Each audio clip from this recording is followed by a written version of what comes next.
Alright, time to work on our regulator here. So that goes in that hole right up there. And all these fuel lines right here connect to it. So a couple of these go into that thing. It all works together through the fuel pump. Fuel pump's way up there.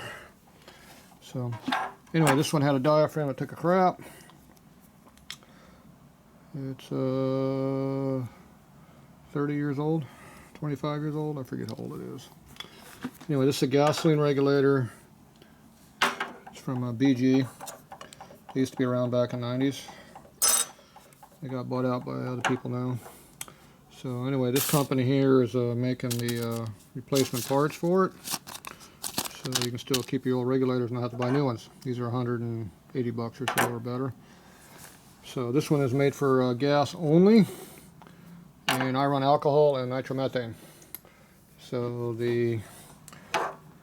I take it apart and clean it after every race. When I get home, I flush the system out. I spray everything with CRC here. I do the fuel pump and squirt all the stuff that matters. And it's lived for this long, even though I'm not using the right components. They didn't have an alcohol rated one back then. They did make an alcohol rated one in the early 2000s, but now they don't have that anymore either. It's obsolete. So you have to use this. Now the aftermarket company, they do make one that's rated for alcohol, E85. So. But that's another, $200 deal. Tax, license, shipping, 200 bucks. This stuff here, I forget how much it was. It wasn't that much. 30, 40 bucks, whatever the hell it was. Cheap. Cheaper than what it should be. It costs more than it should, but it's cheaper than buying another pump. So they probably know that. They price accordingly. Oh, they got red staples, so they know if you've been into their product. They can tell if you're lying to them. So these are not rebuildable if your nut doesn't come off. My nut came off. So this stuff all screws on here, the shaft, and they don't reproduce the shaft for some reason. I don't know why not. It costs too much to have those made up too. Charge you 10 bucks a piece or 20 bucks a piece for when we need it. I'm sure you can have one made for that kind of money. I'm sure they sell a lot of these kits, so who knows. So this tip here is supposed to be made of upgraded material. And this one here is supposed to be the identical material, same manufacturer. So, I'm trying to remember where the hell this piece went. Don't know. Go someplace. Yeah, I have no idea where that piece goes. Might be important. This thing is fairly hard. Oh, that's the old one. Oh, here's the new. Oh, it's a lot more flexible than the old one. Geez, will that make a difference? Okay, so which way it goes up? Looks like that goes down. It's pretty obvious. This has no screw-on bung, and this one does. So direction is pretty much foolproof. Now, I don't know about you, but those look like two different diameters, but yeah, I think they're slightly different. So, one spring, two spring. That spring don't fit. How about this spring? It fits. Alright, it'll work. If that's where it goes. Maybe it goes on this side. I don't know. Put that direction. We'll figure it out. I'm not sure which way the springs go.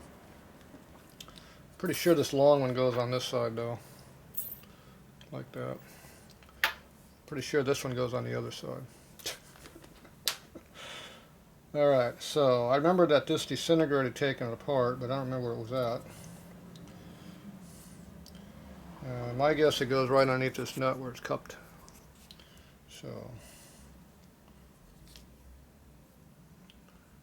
Oh, look at that. I'm thinking it goes right there. That'd be my guess. This part here unscrews. There's a shoulder on here, probably from wear. Okay, so this is the bad part. This is the good part. Now all I gotta do is tighten it up a little bit. Should be good.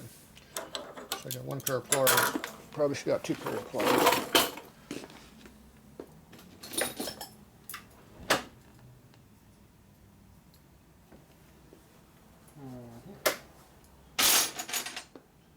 Missing a pair of pliers.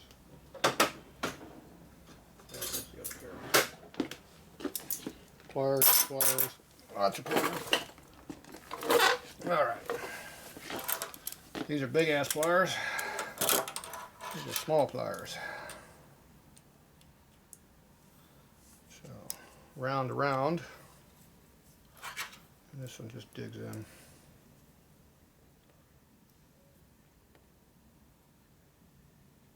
That'll be tight enough. Don't want to overdo it. I don't know, that might actually work now. Alright. Now, I'm assuming it goes through that hole somehow. Looks like the seal area goes down against that, I guess.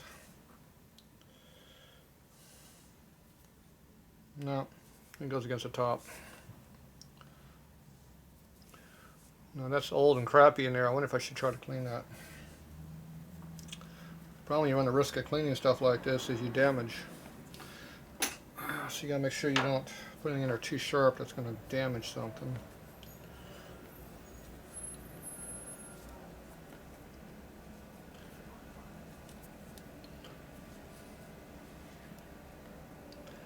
It doesn't look like it did anything. Might put a hole in my rag. So I'm going to take our clean screwdriver and see if it does anything in there. No. It looks clean in there. Alright. So I'm going to guess this part here goes through this part here, because this matches the four holes. Look at it goes up and down. Imagine that. Look at that. Almost like it's made for it. Okay, now where does the springy go? That we don't know yet. Okay, now this piece here goes down into here. So how in the hell are you supposed to tighten that?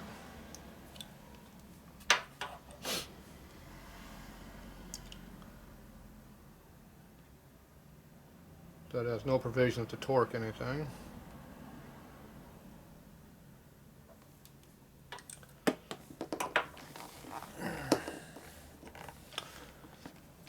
So I'm going to guess this goes on last, not first.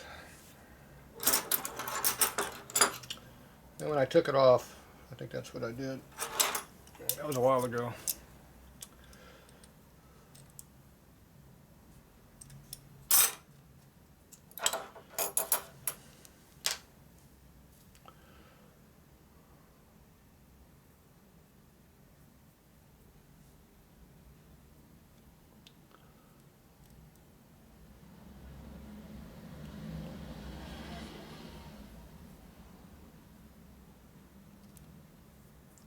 There's a shoulder there, so you can't over torque it. That's as far as it goes down. Now, obviously I put a pair of pliers right there because I can see the marks. Probably these big ass ones right here. I like this pair better.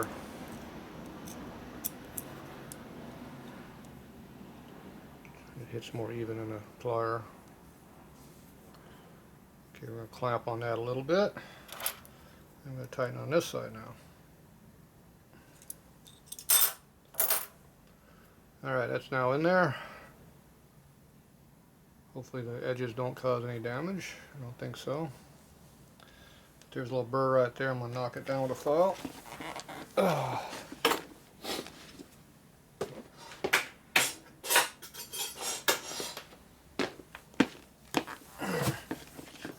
It's a little small dull file.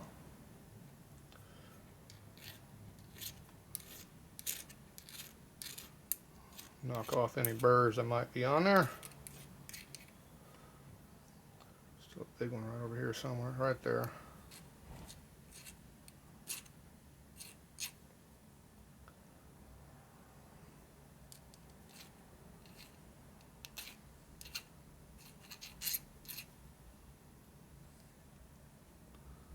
Alright, that'll work. Alright, new seal in there. Like I said, this is supposed to be an upgraded material. Okay, so I'm going to guess that goes right into there.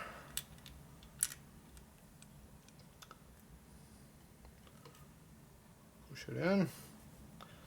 Now this piece is just going to, I guess it just screws on.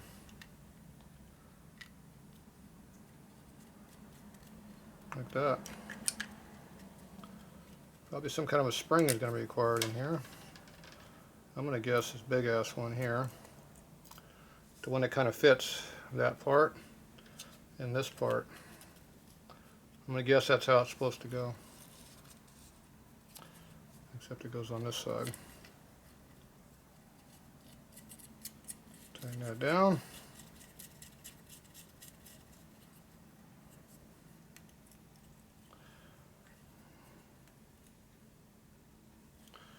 All you do is use your fingers, and not enough you can torque with.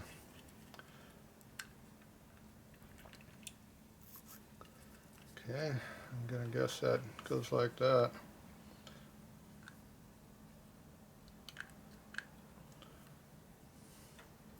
And this one probably goes on top of here, like that. So that one goes inside your fitting in here. I bored the fitting way out for more flow so it doesn't hit on it. So I guess that could have impacted that lightly if you had a too small of a hole fitting in there. Okay, that one goes in there later, not now. Okay, next problem is somebody plugged a hole up in here with a piece of baling wire so the air bleed don't work no more. That's a problem now. Before it was a leak. Shot about 8 inches straight up. Didn't like that part, so I'm going to have to cut this piece off. I riveted on the inside so it's not coming out that way. So you clip off this side and push it that way. So I should be able to get on a little pair of dikes. That's why I left a little tang up here to work with. Get that thing bent up a little bit.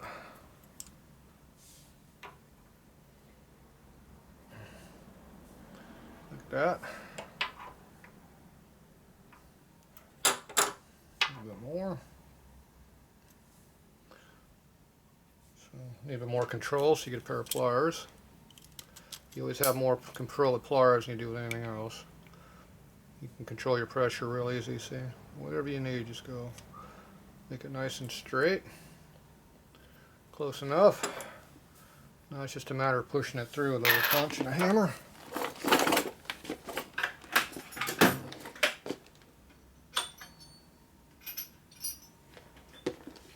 Small punch, big punch. Okay, it'll go straight down, so I can just use the table as a bench. Put that right on top of the wire. And I'll lightly hit it with a hammer. Does not appear to be moving very well. It's like somebody jammed it in there pretty good. When you put a rivet in, it's not just a head, it squeezes the whole thing into the hole. Which makes it really tight. So the whole thing is tight, not just a little part of it. The next problem, my little punch might not be little enough. I'm not sure. Okay, so I'm going to try this again. I'm going to do this a couple more times. I won't be able to do it no more. I probably have one more shot at doing that. It's like a bent nail. Yeah, I'm pretty sure I ain't gonna get no more chance. See how the S bend in there now? Yeah. We're done with that one. So now I'm gonna go ahead and clip it off.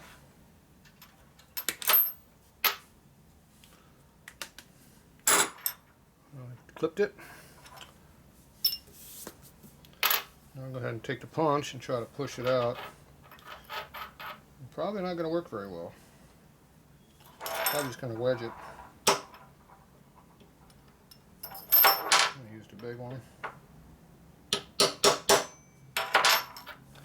No, it's pretty much just mushed it over.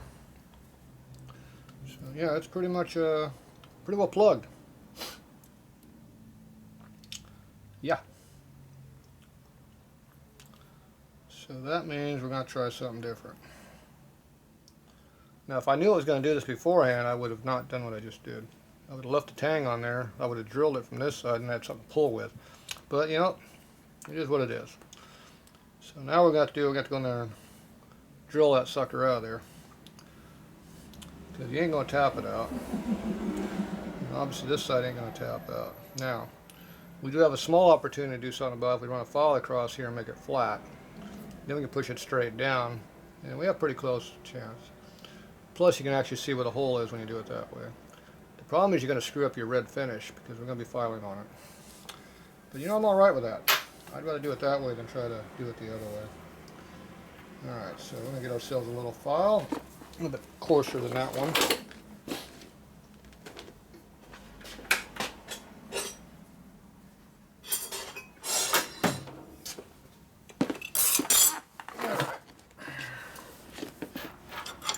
This one has a flat edge on it so it doesn't cut when you rub against something. So I can push it up against the edge of this and it won't cut it.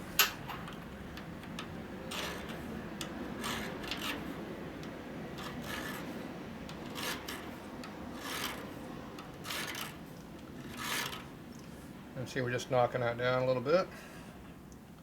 We're now just starting to hit on the steel. I'm going to move my file over a little bit further now.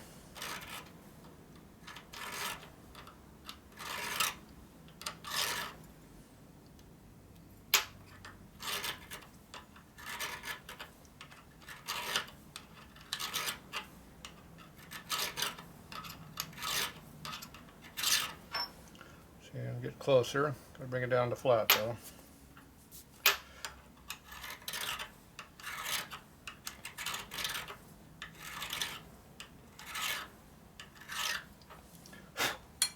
Okay, now we can kind of see where the hole is at. Barely. I did see where the hole was at. Now I can't see it. It's way over there. Yep. Okay, this is my small punch, so hopefully it's the right size. I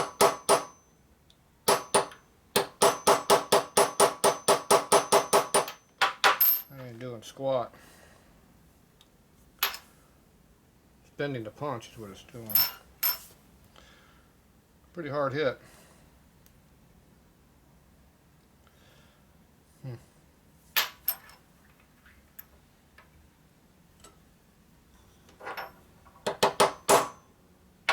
Pretty solid.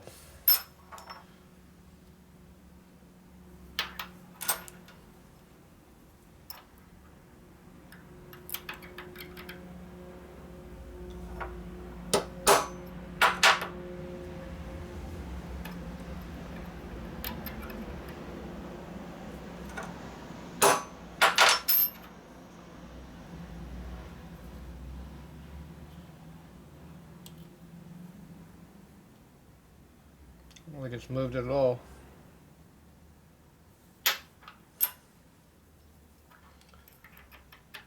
It still leaked a little bit, surprisingly, but it looks like I riveted in it pretty good. Yeah, that punch is getting pretty buckled over now.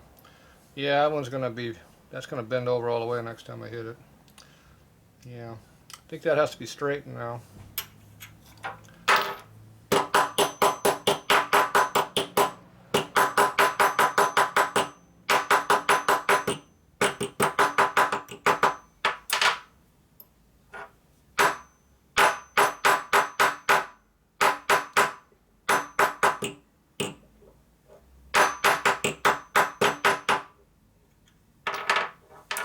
It's still bent.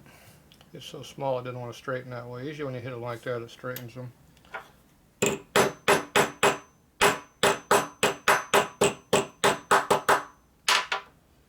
No, not doing a very good job of straightening that. It's going to take a little work to straighten that out.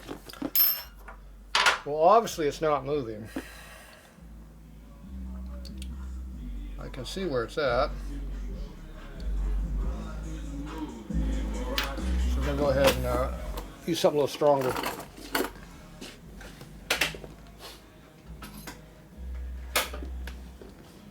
So I got a nice big punch. Center punch, prick punch. This is more of a prick punch than a center punch. So if you put that right into the vicinity of where the hole is, and give it a good wrap.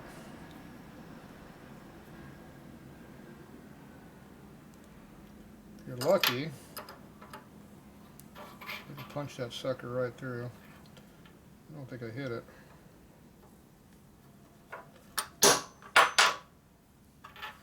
Put a couple more in there. Those are pretty hard hits. Yeah, I don't know if it's moving at all yet. It's pretty solid in there.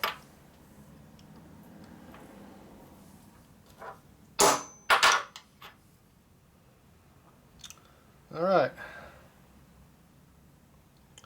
Well, nothing else, we got something to drill now. Been hitting it right there. Yeah, I got that thing in there pretty damn good. That was a pretty hard hit and it moved something. It actually moved it. It finally moved it. Yeah, that thing is in there. That's way more you're going to get with a little punch.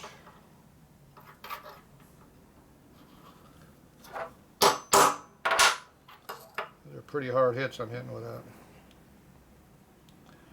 Alright, well, I'm pretty sure we ain't going to get that to knock out with anything, because that ain't going to work no more for doing that.